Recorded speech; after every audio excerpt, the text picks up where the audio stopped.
Morning dear friends. இன்னைக்கு நாம Bertolt பட்ஜெட்னுடைய Mother courage and her children அப்படிங்கிற பிளேயை பத்தி பார்க்க போறோம். பிஜிடிஆர்பியினுடைய நியூ சிலபஸ்ல யூனிட் 4ல இந்த பிளே அவைலபிளா இருக்கு. Mother courage and her children அப்படிங்கிற அது ஒரு ஒர்க்குன்னு எல்லாருக்கும் தெரியும். அது நாவலா பிளேயா அப்படிங்கிறத நிறைய பேர் கண்டுக்கிறது இல்லை. ஏன்னா யூனிவர்சிட்டிஸ் அண்ட் காலேஜஸ்ல கண்டிப்பா இது சிலபஸ்ல கண்டிப்பா எல்லாரும் மீட் பண்ணியிருப்பாங்க. பட் பெட்ரோல் பட்ஜெட் யாருன்னு தெரியாது யாருக்கும். ஸோ இப்படி ஒரு டிஸ்டன்ஸ் இந்த ஒர்க்குக்கும் சிலபஸுக்கும் எப்பவுமே இருந்துட்டு இருக்கும். இந்த கதை நிறைய பேருக்கு தெரியும். ஆனா எவன் எழுதுனதுன்னு தெரியாது. இந்த ரைட்டர் எந்த ஊருக்காருன்னு தெரியாது. ஸோ ஒரு கொஸ்டின் செட்டரா நீங்களோ நானோ இருந்து பார்த்துக்கிட்டோம்னா, ஒரு பேஸ் கொஸ்டின் வைக்கணும். அப்படி ஒரு ஆட் நிறைய இதே மாதிரி ஒரு 10 ஒர்க்காவது நம்ம சிலபஸ்க்குள்ள இருக்கும். அப்படிப்பட்ட ஒர்க்குகள்ல நம்ம டெப்த்தா போய் கொஸ்டின் செட் பண்ண மாட்டாங்க. ஒரு மைனர் கேரக்டர் இல்ல ஒரு ஆட் வேர்ட் எடுத்து அதுக்கான வெகாபுலரி ரிலேட்டடான கொஸ்டின்ஸ் கேட்கறதெல்லாம் பெருசா இருக்காது. இப்போ பேஸ் லெவல் கேள்விகள் இருக்கும். ஏன்னா எல்லாருக்கும் இது சிலபஸ்ல இருந்ததும் தெரியும். ஆனா ஒருத்தன் அத படிச்சிருக்க மாட்டான். அப்போ பெட்ரோல் பட்ஜெட்ட பத்தியும் கொஞ்சம் தெரிஞ்சுக்கணும். இந்த மதர் கரேஜ பத்தின ஒரு பேஸ் ஐடியா இருந்தா கண்டிப்பா நீங்க ஒரு ப்ராபபிலிட்டி, ஒரு அசம்ப்ஷன் எடுத்துக்கலாம். கண்டிப்பா இதுல கொஸ்டின் நம்ம அடிச்சுக்கலாம். ஸோ அதனால எந்த கேள்வியையும், எந்த ஒரு வொர்க்கையும் உங்க நியூ சிலபஸ்ல இந்த வொர்க்லாம் எனக்கு சுத்தமா ஐடியாவே இல்லன்னு எதையும் விடாதீங்க. ஸோ அட்லீஸ்ட் நீங்க என்ன பண்ணுங்க, அத டச் அண்ட் கோ. அது அது முக்கியம். சரிங்களா? அத பத்தி ஒரு ஒரு ஒரு 1/2 மணி நேரம், 1 மணி நேரம் அதுக்கு கூட நீங்க ஸ்பெண்ட் பண்ணணும் அந்த வொர்க்கு கூட. அப்ப எல்லாத்த பத்தின ஒரு காமனான ஒரு நாலேட்ஜ் நமக்கு கிடைக்கும். சரி. இப்ப மதர் கரேஜ் அண்ட் ஹர் சில்ட்ரனுக்குள்ள போவோம். இந்த பிளே இது ஒரு பிளே. 1939ல இது வெளிவருது. யாரால? பெட்ரோல் பிரெஜெட் அப்படிங்கிற ஜெர்மன் டிராமாட்டிஸ்ட்னால. சரிங்களா? Not only a dramatist as well as a poet and இவர் ஒரு டாக்டரும் கூட. அது ஞாபகம் வச்சுக்கோங்க. சரிங்களா?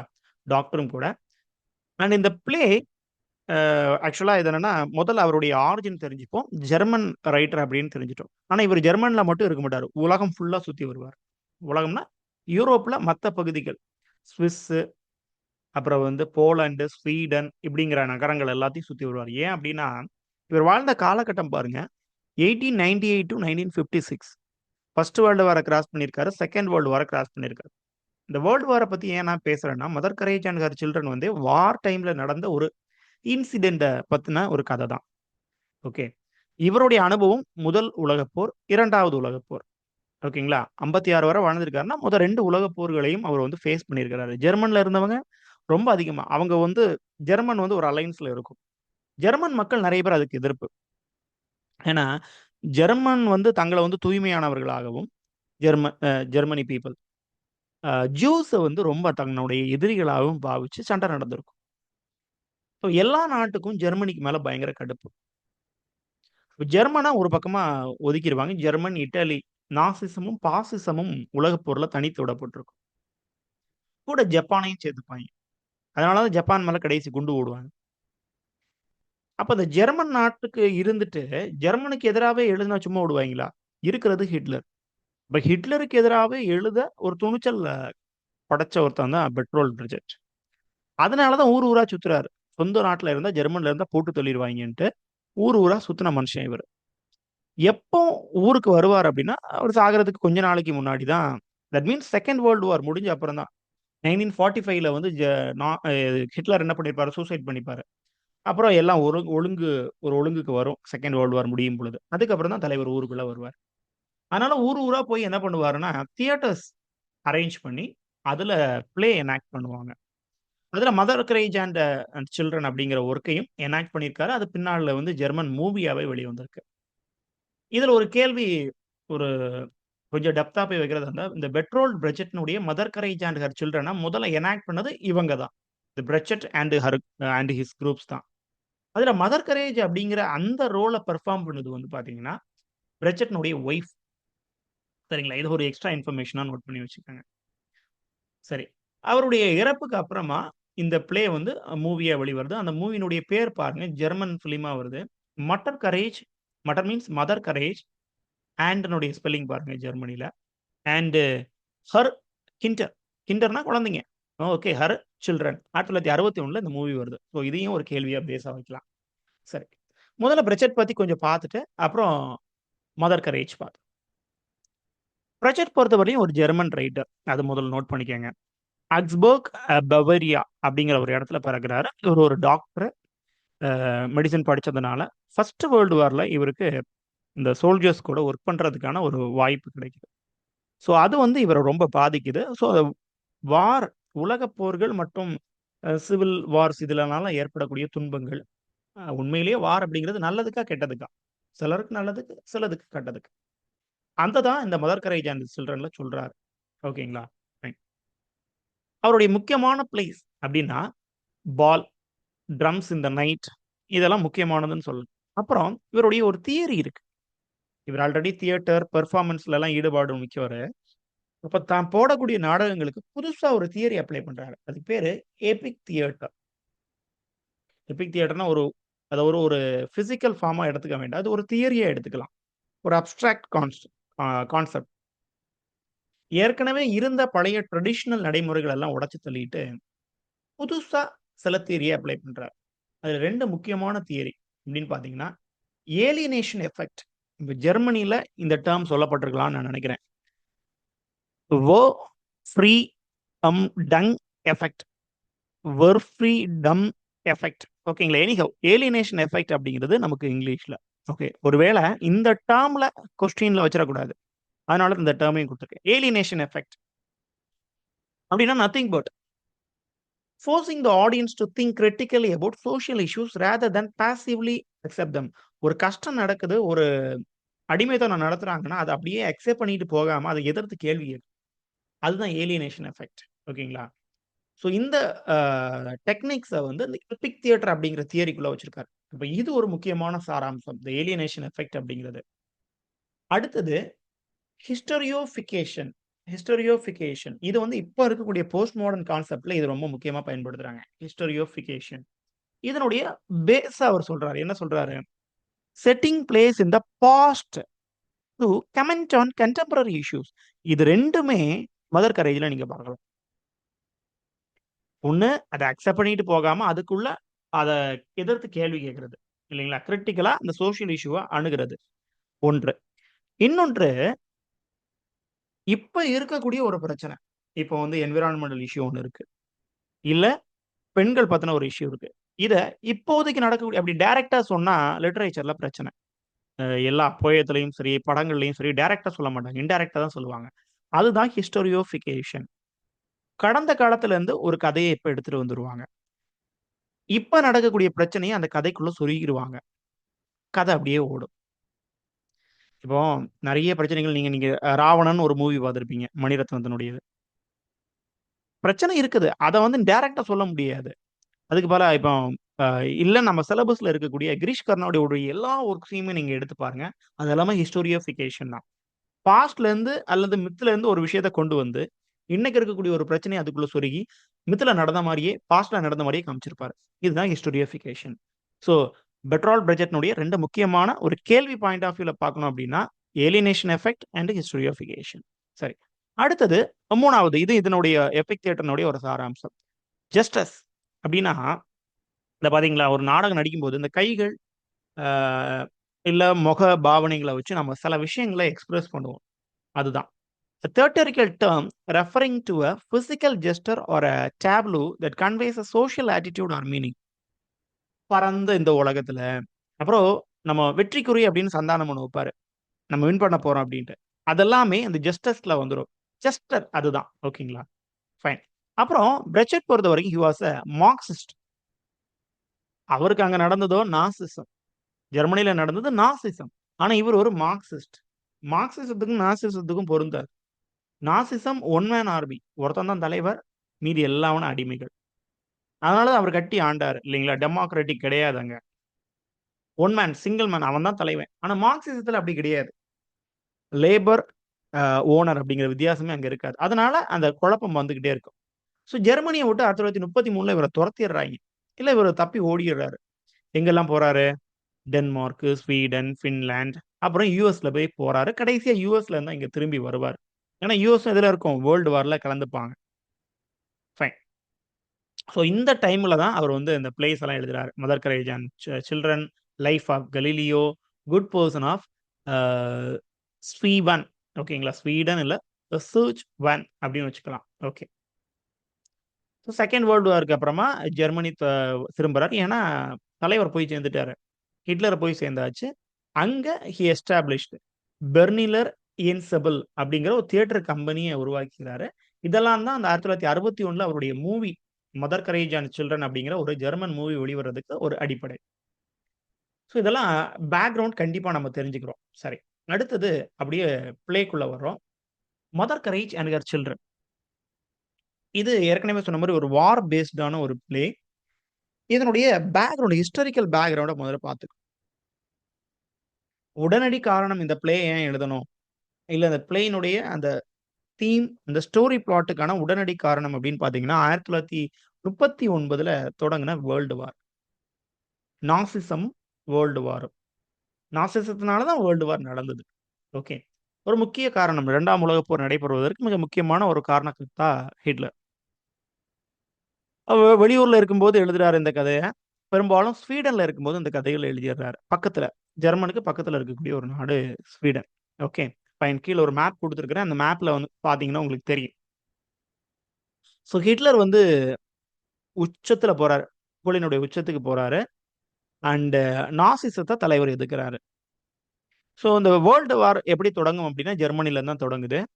Germany invaded Poland. போலாண்டுக்குள்ள ஜெர்மனி நுழைஞ்சு போகுது. அ அதுதான் வேர்ல்டு வார்னுடைய தொடக்கம். இது ஒரு பக்கம். அப்புறம் இந்த ஒருத்தன் இன்னொரு நாட்டுக்குள்ள நுழையிறனால வரக்கூடிய பிரச்சனைகள்.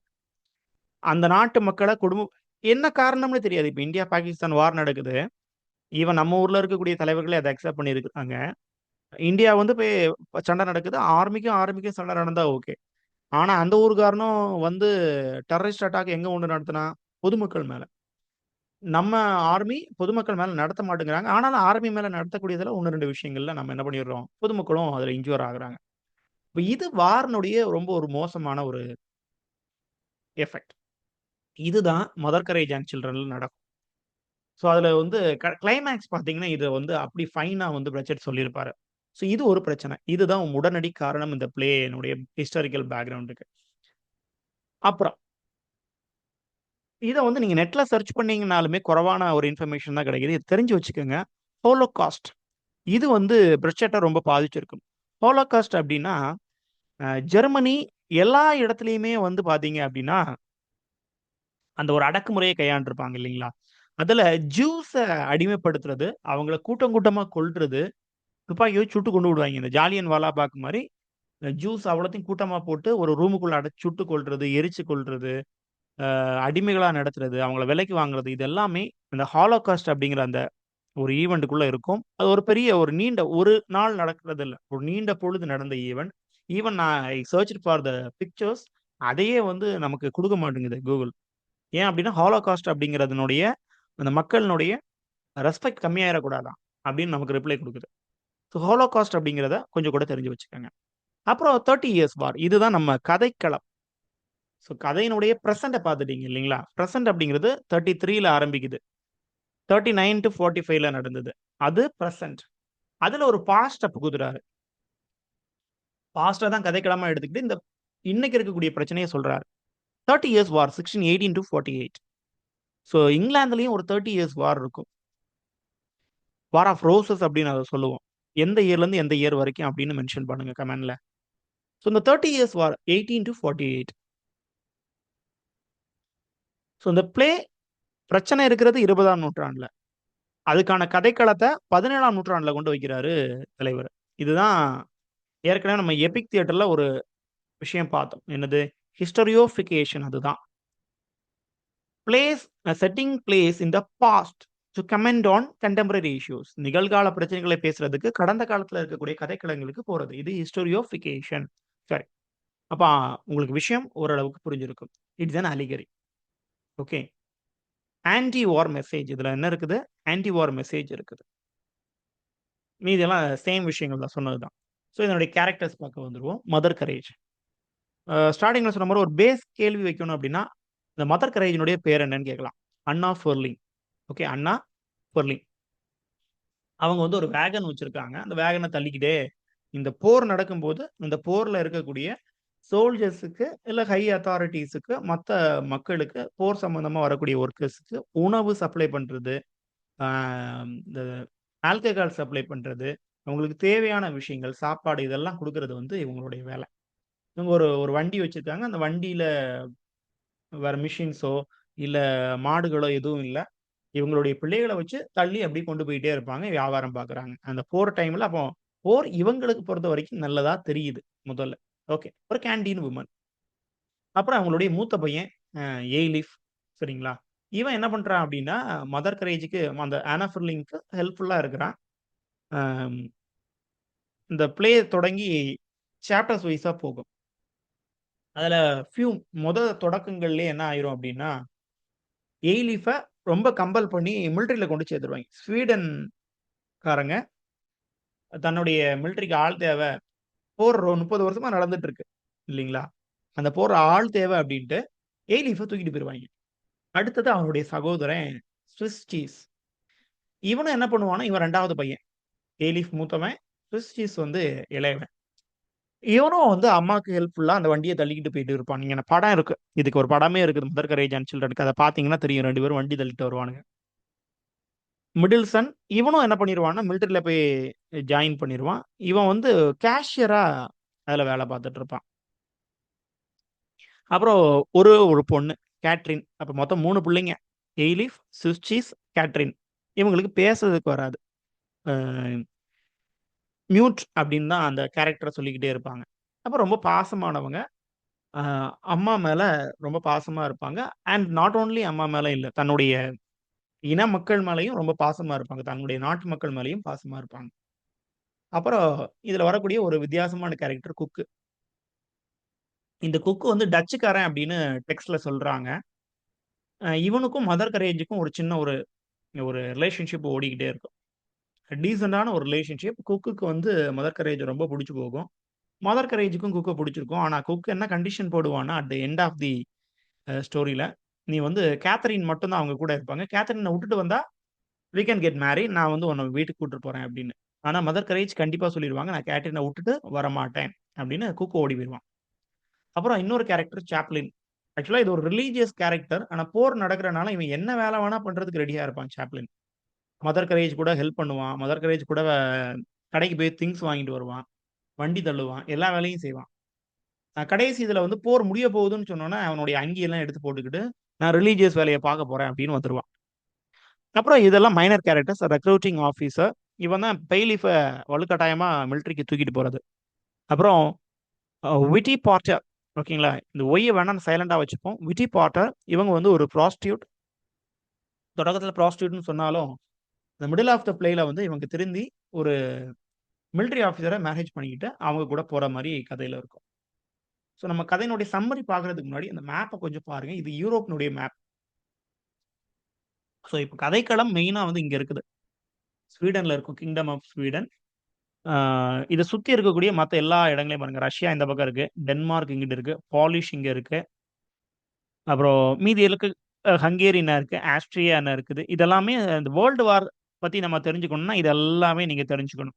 அப்புறம் நம்மளுடைய அந்த இத்துப்போன நம்ம இன்னைக்கு பார்க்கக்கூடிய விஷயங்கள் இங்கிலாந்து, அயர்லாந்து, ஸ்காட்லாண்டுலாம் இங்க இருக்குது. பிரான்ஸ் இங்க இருக்குது. ஸ்பானிஷ் இங்க இருக்குது. போர்ச்சுகல் இங்க இருக்குது. ஓகே.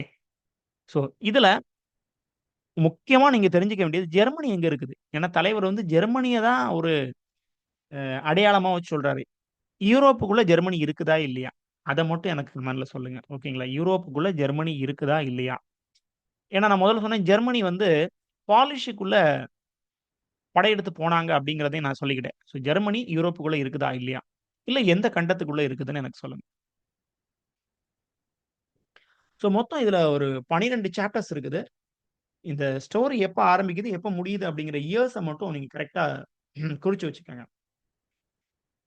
ஸ்வீடன பார்த்துக்கிட்டீங்க. ஸ்வீடன்ல இந்த கதை தொடங்குது. ஓகே.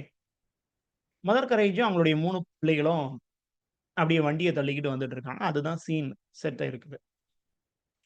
சோல்ஜர்ஸ்க்கு வந்து தேவையான விஷயங்கள், அவங்களுடைய கூட்ஸ் என்னென்ன தேவைகளோ, ஸ்மோக் பண்றதுக்கான விஷயங்கள், தண்ணி அடிக்கிறதுக்கான விஷயங்கள், அப்புறம் வார்ல என்னென்ன விஷயங்கள் இப்போ அடிபடும், அதுக்கு கட்டுறதுக்கான பேண்டேஜஸ் இப்படிங்கிற எல்லா விஷயங்களும் அவங்களுடைய வேகன்ல இருக்கும்.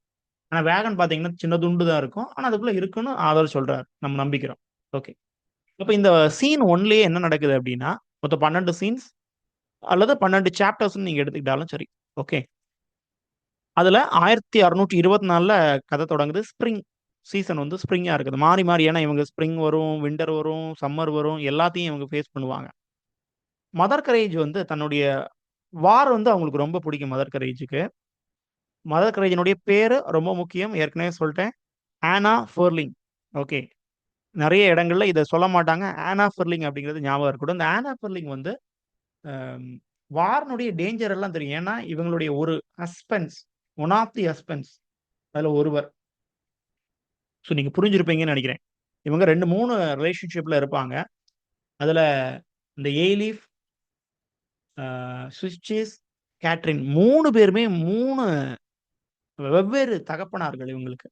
ஏலீஃப்க்கு ஒரு தகப்பனார், சுவிஸ்ஸிஸுக்கு ஒரு ஆளு, கேட்ரினுக்கு ஒரு ஆள். அப்படி 3 தகப்பனார். அப்படி மீன்ஸ் மதர் கரேஜுக்கு டிஃபரண்ட் ரிலேஷன்ஷிப் இருந்தது. ஒவ்வொரு ரிலேஷன்ஷிப்லயும் பிறந்த குழந்தைங்க. ஆனா, ஒவ்வொருத்தரும் அவங்கள விட்டுட்டு விட்டுட்டு போயிர்றானுங்க. குழந்தைங்க வந்து குழந்தைங்கள ஒரே மாதிரி மதர் கரேஜ் பாவிச்சுட்டு இருக்காங்க. ஸோ இப்படி அதுல ஒரு ஹஸ்பண்ட் வந்து பாத்தீங்கன்னா சோல்ஜர். அவரு அந்த போர்ல இறந்திருக்கலாம் அப்படின்னு நம்பப்படுது. சரிங்களா? அவரெல்லாம் இங்க பேச மாட்டாங்க அப்படின்னு நம்ம நம்புறோம். ஸோ அதனால வார்னுடைய பிரச்சனைகள் என்னென்ன அப்படிங்கிறத ஆனா ஃபுல்லிங்க்கு தெரியும். ஆனா அந்த வார வச்சு எப்படி பணம் சம்பாதிக்கலாம் அப்படிங்கிறதையும் ரொம்ப தெரிஞ்சு வச்சவங்க. அந்த வார்ல இருந்து என்னென்ன பொருட்கள் விக்க முடியுமோ வச்சு பணம் சம்பாதிச்சுட்டு இருக்காங்க. ஆனா ஏலிஃப் துரதிர்ஷ்டவசமா அந்த ரெக்ரூட்டிங் ஆஃபீசர் கையில மாட்டிக்கிட்டு அவன் எங்க போயிடுறான்? வலுக்கட்டாயமா இழுத்து அவன வந்து போர்ல கொண்டு போய் சோல்ஜரா போட்டுடுறாங்க. இது 24ல ஆரம்பிக்குது. அப்படியே 25க்கு வர்றோம். முதல்ல வந்து கதை எங்க நடந்தது? ஸ்வீடன்ல நடந்தது. இப்ப கதை வந்து போலண்டுக்கு வந்துருச்சு இது. அப்படியே சோல்ஜர்ஸ் அப்படியே போருக்கு சோல்ஜர்ஸ் மூவ் ஆகி போகும்போதே, இந்த வேகனும், மதர் கரேஜும் மூவ் ஆகி போயிட்டே இருப்பாங்க. மதர் கரேஜ் அங்க ஏலீஃப சந்திக்கிறாங்க. ஏலீஃப்க்கு பயங்கர புகழும், பெருமையுமா இருக்கான். ஏன் அப்படின்னா, அ அவன் வந்து பெரிய ஒரு அச்சீவ்மென்ட் பண்ணியிருப்பான் அந்த போர்ல. அதாவது அந்த அச்சீவ்மென்ட்ஸ்ன்னு ஏலீஃப் பண்ணியிருக்கிறத வந்து அந்த இருக்க நாட்டுல இருக்கக்கூடிய மக்கள சித்திரவதை பண்ணி, அவங்களுடைய கால்நடைகள அவன் கவர்ந்துட்டு வந்திருப்பான். அதாவது இவங்களுக்கு சாப்பாடு வேணும். அப்ப அங்க இருக்கக்கூடிய ஸ்வீடிஷ் பீப்பிள்ட்ட கேட்டா தரமாட்டான். அப்ப அந்த மக்கள கொன்னு போட்டுக்கிட்டு, அவங்களுடைய அ என்ன சொல்றது? ஆக்சன்ஸ் இது எல்லாத்தையுமே ஆட்டைய போட்டுட்டு வந்து, அத சமைச்சு சாப்பிடுறது தான் இவங்களுக்கு அதுதான் இவங்களுக்கு சாப்பாடு. அதனால இந்த ஏலீஃப் வந்து நான் பெருசா சாதனை பண்ண மாரி நெனச்சுட்டு இருப்பான். ஆனா மதர் தெரேசாக்கு தெரியும் இது சாதனை கிடையாதுடா. நீ பண்றது தப்பு அப்படிங்கிறத மனசுக்குள்ள நெனச்சுட்டே இருப்பாங்க. இப்படி அங்கங்க ஒவ்வொரு சீன்லயும் ஒவ்வொரு பாடல்கள் ஓடிக்கிட்டே இருக்கும். அதுல முக்கியமான பாடல் வந்து மதர் கரேஜ் சாங் அப்படிங்கிறது. அத மதர் கரேஜ் பாடிக்கிட்டே இருப்பாங்க. ஓகே. இங்க ஒரு பாட்டு மதர் கரேஜ பத்தின ஒரு பாட்டு அப்படியே ஓடிக்கிட்டு இருக்குது. அப்புறம் ஒரு குக் வர்றாய்ங்க. அவன் ஒரு ஒரு லாயல் சோல்ஜர் அண்ட் டச்சுக்காரன் அப்படிங்கிற இது தெரியுது. அவனுக்கும் மதர் கரேஜுக்கும் ஒரு வாக்குவாதம் போயிட்டே இருக்கும். என்ன அப்படின்னா, மதர் கரேஜ் வந்து ஒரு சிக்கன விக்கிறதுக்கு நிப்பாங்க. அவன் ஒரு பணத்துக்கு கேட்பான். மதர் கரேஜ் கொஞ்சம் கூட்டி வச்சு கேட்பாங்க. ஆனா, அதுல வந்து அப்படியே பேசி, பேசி, பேசி சண்டை வர்ற மாரி இவங்களுக்குள்ள அப்படியே அந்த ரிலேஷன்ஷிப் அப்படியே மெருகி போகும். குக் ஒரு பக்கம் போவான். மதர் கரேஜ் தன்னுடைய வண்டிய தள்ளிக்கிட்டு இன்னொரு பக்கம் வருவாங்க. இது மீட்டிங் அவங்களுக்குள்ள. அகைன் அடுத்த வருஷம் அப்படியே நாட்கள் உருண்டு ஓடுது. 1626ல ஸ்விஸ் சீஸ்னுடைய பெர்ஃபார்மன்ஸ் நடக்குது. அவனுக்கு வந்து ஒரு வேலை கிடைச்சுரும். அவன் என்னன்னா, பே மாஸ்டர் அப்படிங்கிற போஸ்டிங்க வாங்கிப்பான். அதாவது கேஷியர். அவன்ட்ட ஒரு கேஷ் பாக்ஸும் குடுப்பாங்க. அந்த கேஷ் பாக்ஸ அந்த சண்டை நடந்துகிட்டு இருக்கும்போது என்ன ஆயிரும் அப்படின்னா, இவங்க எல்லாம் வந்து புரொட்டஸ்டன்ட்ஸ். ஆக்சுவலா சண்டை நடக்குது. நாட்டுக்கும் நாட்டுக்கும் சண்டைன்னு பார்த்தீங்கன்னா இல்ல. இந்த சீன் 3 வரும்போது தான் தெரியும் இந்த சண்டை எதுக்கு அப்படின்னா, புரொட்டஸ்டன்ட்ஸ் வெஸ் கேத்தலிக்ஸ்ன்னு. இவங்க எல்லாம் புரொட்டஸ்டன்ட் குரூப் யாரு? மதர் கரேஜ், இந்த குக்கு, அப்புறம் இந்த சாப்ளின் இவங்க எல்லாம் புரொட்டஸ்டன்ட் குரூப்ஸ். ஆங்கிலிக்கன்னு வச்சுக்கலாமே. அ இவங்க எந்த குரூப்ப சார்ந்தவங்கன்னு தெரியாது. அதனால புரொட்டஸ்டன்ட்ஸ்ன்னு வச்சுப்போம். கேத்தலிக்ஸ் வந்து இவங்கள அட்டாக் பண்ண வர்றாங்க. இவ்வளவு நாள் புரொட்டஸ்டன்ட்ஸ் வந்து கேத்தலிக்ஸ அட்டாக் பண்ணிக்கிட்டு இருந்தானுங்க. இப்போ கேத்தலிக்ஸ் வந்து புரொட்டஸ்டன்ட்ஸ அட்டாக் பண்ண வர்றாங்க. வரும்போது இந்த புரொட்டஸ்டன்ட் குரூப்ப சார்ந்த சுவிஸ் சீஸ் அவன் அங்க தான் வேலை பார்த்துட்டு இருக்கான். அவன்ட்ட தான் மொத்த ஆர்மிக்கும் தேவையான பணம் இருக்குது. அப்ப அவன் என்ன பண்றான்? கேத்தலிக்ஸ் உள்ள வந்துட்டாங்க அப்படிங்கிற பயத்துல, இந்த பாக்ஸை ஒரு ஆத்தங்கரையில மண்ணு தோண்டி பூத்தி வைக்கிறதுக்கு வேண்டி போறான். ஆனா அவனை கையும் களமா பிடிச்சிடுறாங்க. எல்லாரும் ஆடியன்ஸ் நாம எல்லாம் நினைச்சிட்டு இருக்கோம் கேஷ் பாக்ஸ் இவன் மண்ணுக்கடியில புதைச்சு வச்சிருக்கான் அப்படின்னு. அவன் உண்மையில புதைச்சு வைக்க மாட்டான். அவன் ஆத்துல தூக்கி போட்டுருவான். இது யாருக்கும் தெரியாது. மதர் கரேஜ் என்ன பண்ணுவாங்க, இந்த கேத்தலிக் அந்த குரூப் கிட்ட போய் பிடிப்பட்ட சிஸ்டீஸ வெளிக்கொண்டு வரணும்னா நான் கொஞ்சம் பணம் தர்றேன், எப்படியாவது அவனை விட்டுருங்க அப்படின்ட்டு. அப்புறம் அந்த அந்த அவங்க ஊர் பணத்துல வந்து ₹100 தரேன், ₹200 தரேன் அப்படின்னு பேசி பேசி பேசி அந்த பணத்தை இவங்களால கொடுக்க முடியாது. மதர் கரேஜ் எந்த நம்பிக்கையில பணம் தர்றேன்னு சொல்றாங்க அப்படின்னா, பணத்தை முதல்ல எங்க இருந்தாவது வாங்கி கொண்டு கொடுத்துருவோம். ஈவன் வேகனை வித்து கூட கொடுத்துடலாம். கொடுத்துட்டு சுவிஸ் தான் ஒரு மணி பாக்ஸை கொண்டு போய் ஒளிச்சு வச்சிருக்காங்க. அதுல இருந்து எடுத்துக்கலாம். ஆனா finally the came to know that இந்த கேஷ் பாக்ஸை இவன் என்ன பண்ணியிருப்பான், ஆத்துல தூக்கி போட்டுரும். ஸோ ஃபைனலி இவங்களுடைய முயற்சி தோல்வியடையுது. சுவிஸ் என்ன பண்ணிடுறாங்கன்னா கொண்டு விடுறாங்க. அந்த ஆப்போசிட் கேத்தலிக் குரூப்ஸ் வந்து கொண்டு வர்றாங்க. அந்த பாடி வந்து மதர் கரேஜ்க்கு முன்னாடி வரும்பொழுது, மதர் கரேஜ் எந்த விதமான அசைவும் இல்லாம இருப்பாங்க. இது யாருன்னு கேட்டா தெரியாதுன்னு சொல்லிருவாங்க. ஏன்? தெரியும்னு சொல்லியிருந்தா, இவங்க வேகனையும் சேர்த்து தூக்கியிருப்பாய்ங்க. அந்த சோல்ஜர்ஸ்க்கு என்ன வேணும்னா, அந்த மணி பாக்ஸ் வேணும். Cash box. கேஷ் பாக்ஸ் அப்படிங்கிறது ஒரு வார்ல மிக முக்கியமான வேலை செய்யும். அந்த ஒரு பர்ட்டிகுலர் குரூப்புக்கு தேவையான திங்ஸ் எல்லாம் வாங்குறதுக்கு இந்த பணத்த தான் யூஸ் பண்ணுவாங்க. அந்த பணத்த வச்சு தான் வாரே நடந்துட்டு இருக்கும். இப்படி ஒரு பெரிய தொகை கிடைச்சுன்னா நல்லது இல்லைங்களா? அப்ப அதுக்காக கேத்தலிக்ஸ் ட்ரை பண்ணுவாங்க. அது அவங்களுக்கு கைக்கு கிடைக்காது. ஸோ ஒருவேள இவ மதர் கரேஜ் வந்து ஸ்விஸ் சீஸ் எனக்கு தெரியும். என்னுடைய பையன் தான் கொண்டாங்கன்னு கேட்டிருந்தா, மதர் கரேஜ்ட்ட தான் அந்த கேஷ் பாக்ஸ் இருக்குன்னு சொல்லி அவள டார்ச்சர் பண்ணுவானுங்க. அதனால அந்த அம்மா இந்த பையன் யாருன்னே எனக்கு தெரியாதுன்னு சொல்லி அனுப்பிருவாங்க. அவ்வளோ ஒரு கொடுமையான ஒரு வார் சீசன் இது. ஸோ அப்படியே 3 வருஷங்கள் உருண்டு ஓடுது. 1629 இப்ப என்ன ஆகுதுன்னா, ட்ரேட் நடந்துட்டு இருக்கு. தொழில் தொடர்ந்து நடந்துட்டு இருக்கு. அப்ப யாரெல்லாம் இப்ப இருப்பாங்க? மதர் கரேஜும், கேட்ரின் அவங்க மட்டும் தான் இப்போ வந்து அவைலபிள். இடைக்கிடைக்கு இந்த குக்கு, சாப்ளின்லாம் வந்து வந்து போயிட்டு இருக்கானுங்க. சில சோல்ஜர்ஸ் வருவானுங்க. திங்ஸ் வாங்குவான், பணம் குடுக்க மாட்டான். பணம் குடுக்கலன்னா மதர் கரேஜ் கிட்ட இருந்து நீங்க எதையுமே வாங்க முடியாது. அப்படி ஒரு சூழ்நிலை. மதர் கரேஜ் அதுலலாம் ரொம்ப ஸ்ட்ரிக்ட்டா இருப்பாங்க. ஓகே. வார் சில டைம்ல நிக்கும், சில டைம்ல தொடங்கும். வார் நிக்கும்போது மதர் கரேஜ் அத நெனச்சு ரொம்ப வருத்தப்படுறாங்க. ஏன்னா அவங்களுக்கு ப்ராஃபிட் கிடையாது. அவங்களுக்கு போர் நடந்தா தான் பணம். So she encounters an young soldier. ஒரு சின்ன ஒரு இளமையான ஒரு வீரன பார்க்குறான். அவன் என்ன பண்றான் அப்டின்னா, தன்னுடைய முதலாளி தட் மீன்ஸ் தன்னுடைய ஹெட் ஆஃபீசர நெனச்சு வருத்தப்பட்டுட்டு இருப்பான். அவன் வந்து என்ன சரியா நடத்த மாட்டேங்கிறான்.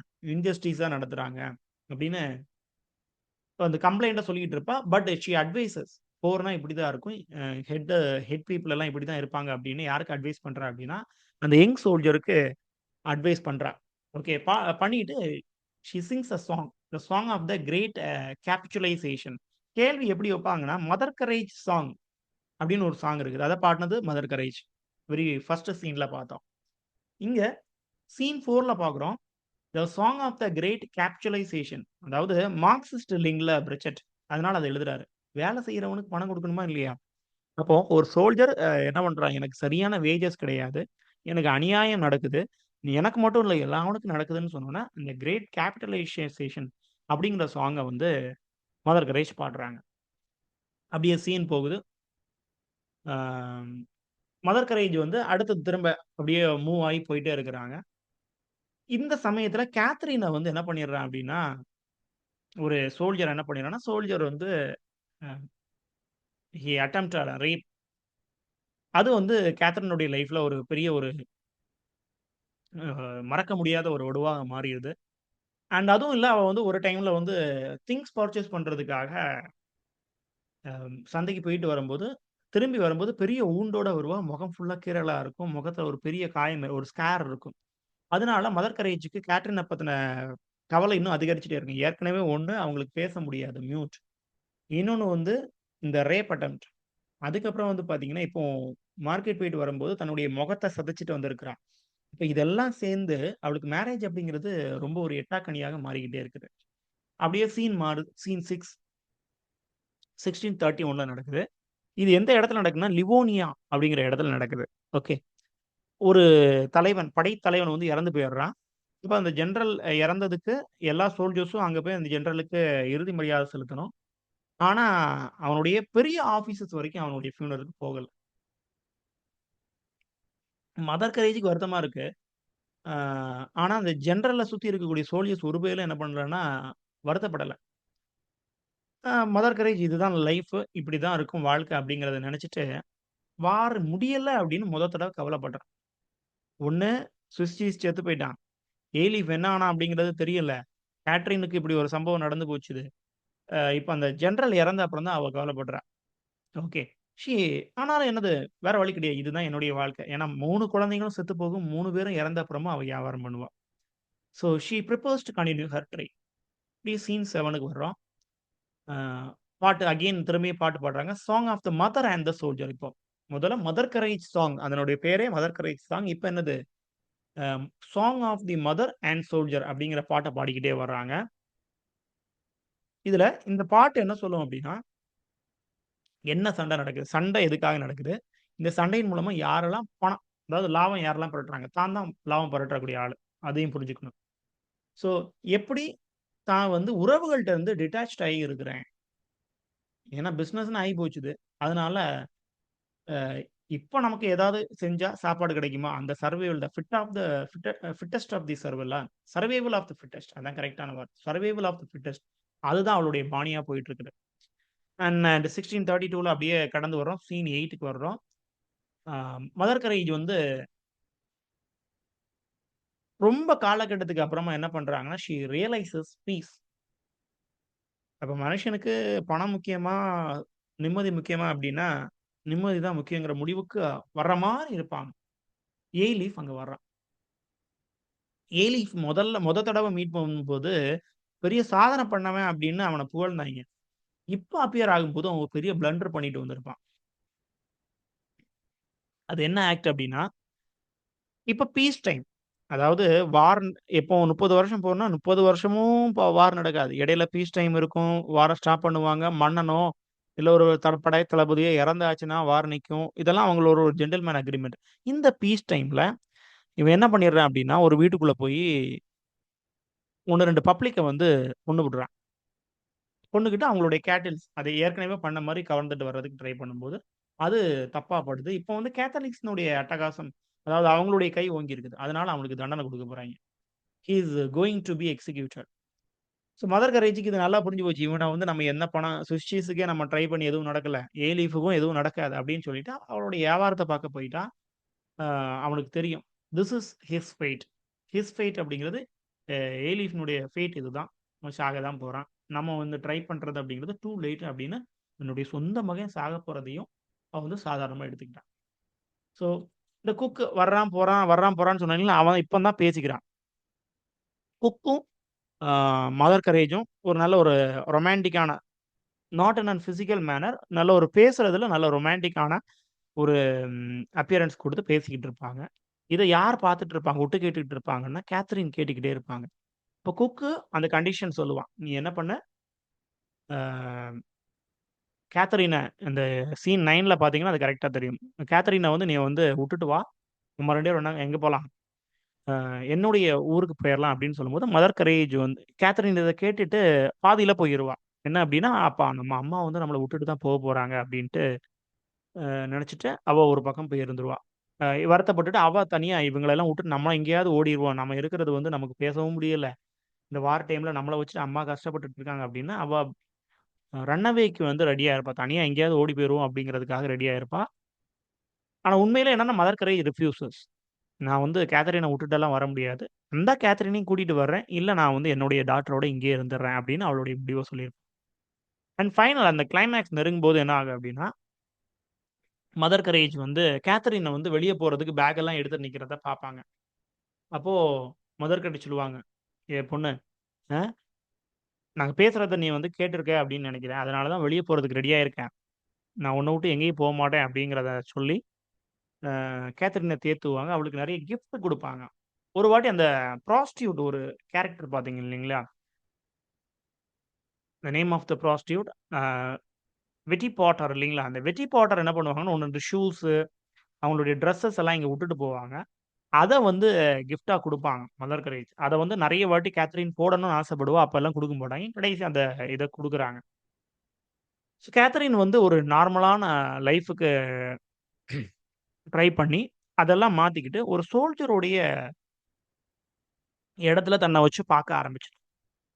அப்போ நமக்கு இனி கல்யாணம், இல்ல ஒரு நல்ல லைஃப் அப்படிங்கிறது வந்து பெரிய சேலஞ்சிங்கான விஷயம். அப்ப நம்ம என்ன பண்ணுவோம்? நம்மளுடைய வாழ்க்கைய நம்ம மக்களுக்காக, இந்த புரொட்டஸ்டன்ட்ஸானுக்காக குடுப்போம் அப்படின்னு அவ மனசார முடிவு பண்ணியிருப்பா. இப்ப என்ன நடக்குது? ஹெலே அப்படிங்கிற இடத்துக்கு வர்றாங்க எல்லாரும். ஹெலே அப்படிங்கிற இடம் வந்து புரொட்டஸ்டன்ட்ஸ் பீப்பிள் வாழக்கூடிய இடம். அங்க கேத்தலிக்ஸ் வந்து அட்டாக்காக வராங்க. அதுல என்ன ஆகுது அப்டின்னா, கேத்தரின் ஒரு சோல்ஜரா எப்படி பெர்ஃபார்ம் பண்றா அப்படிங்கிறத இங்க நம்ம பார்க்கலாம். ஒரு பெசன்ட்ஸ் குரூப் இருக்குது. அந்த பெசன்ட்ஸ் குரூப்புக்குள்ள வந்து கேத்தரின் போய் தஞ்சம் புகுந்துட்டா. மதர் கரேஜ் வந்து அ மார்க்கெட்டுக்கு போயிருக்காங்க. திங்ஸ் எல்லாம் வாங்குறதுக்கு. சரிங்களா? அப்போ அந்த பெசன்ட்ஸ் ஒரு 4, 5 பேர் ஓல்டு பெசன்ட், யங் பெசன்ட் அப்புறம் அதுல இருக்கக்கூடிய யங்க வந்து கேத்தலிக்ஸ் வந்து ஒரு 4, 5 பேர் வந்து அட்டாக் பண்றாங்க அந்த பெசன்ட்ஸ் அந்த ஃபார்ம் ஹவுஸ. அட்டாக் பண்ணி அந்த இருக்கிறதில் அந்த யங் அண்ட் எனர்ஜெட்டிக்கா இருக்கக்கூடிய பையன கூட்டிட்டு போயிடுறான். கூட்டிட்டு போயி, இங்க வந்து அந்த ஒரு ஒரு பர்ட்டிகுலர் கேம்ப் எங்க இருக்கு அப்படிங்கிற ஒரு ஒரு மக்கள் வாழக்கூடிய இடம். அது எங்க இருக்குது அப்படிங்கிறத விசாரிச்சு அந்த டவுன் டவுன் பீப்பிள் எல்லாம் எங்க வாழ்றாங்க அப்படிங்கிறத கேட்டுட்டு, அந்த இடத்த காண்பிக்கிறதுக்காக இந்த யங் பெர்சன்ட்ட கூட்டிட்டு போறாங்க. யாரு? Catholic soldiers. இப்ப ஏன் இப்படி பண்றாங்க? எதுக்கான ரீசன் அப்படின்னு பார்க்கும்போது, இந்த பெசன்ட்ஸ், கேத்தரின் எல்லாம் வந்து அந்த மாடியில அந்த இடத்தினுடைய அப்ஸ்டேர்ஸ்ல ஏறி பார்க்கும்போது தெரிஞ்சா, ஒரு பெரிய கூட்டம் ஆஃப் கேத்தலிக் சோல்ஜர்ஸ் வந்து அந்த ஹேலே அப்படிங்கிற அந்த மக்கள் வாழக்கூடிய இடத்துல ஒரு சர்ப்ரைஸ் அட்டாக் நைட்ல அட்டாக் பண்றதுக்கு ரெடியா இருக்கிறாங்க. அப்போ பெரிய ஒரு உயிர் சேதம் அதுல வெயிட் பண்ணிக்கிட்டு இருக்கு. இப்ப இத தடுக்கணும்னு கேத்தரின் ஃபீல் பண்றா. மதர் கரேஜ் இதுவரைக்கும் வந்து சேரல. பெசன்ட்ஸ் வயசானவங்க தான் இருக்கிறாங்க. மீதி எல்லாரையும் இந்த கேத்தலிக் சோல்ஜர்ஸ் கூட்டிட்டு போயிட்டாங்க. அப்ப நான் மட்டும் தான் இருக்கிறேன்னு சொல்லி என்ன பண்றா அப்படின்னா, தன்னுடைய வேகன்ல போய் ஒரு ட்ரம்ஸ வந்து அழகா மறைச்சு எடுத்துட்டு வந்துருவா. எடுத்துட்டு வந்து அந்த பெசன்ட்ஸ் அந்த ஃபார்ம் ஹவுஸ்னுடைய வீட்டுக்கு மாடியில போயி, ஸ்டேர்ஸ்ல போயி, அந்த ட்ரம்ஸ ஒலிக்க ஆரம்பிச்சுருவா. ட்ரம்ஸ பீட் பண்ண ஆரம்பிச்சுருவா. உடனடியா வார்ன் பண்ணுவாங்க. பெசன்ட்ஸும் வார்ன் பண்ணுவாங்க. அந்த சோல்ஜர்ஸ் கேத்தலிக் சோல்ஜர்ஸும் வார்ன் பண்ணுவாங்க. "நீ மரியாதையா ட்ரம்ஸ் வாசிக்கிறத நிறுத்து. நீ ஏன்னா இந்த சத்தம் கேட்டா அந்த ஆலே அந்த மக்கள் எல்லாமே முழிச்சுருவாங்க. அந்த டவுன்ல இருக்கக்கூடிய மக்கள் எல்லாம் முழிச்சுருவாங்க. அப்ப அவங்க வந்து தப்பிச்சுக்கிறதுக்கு வாய்ப்பு இருக்கு."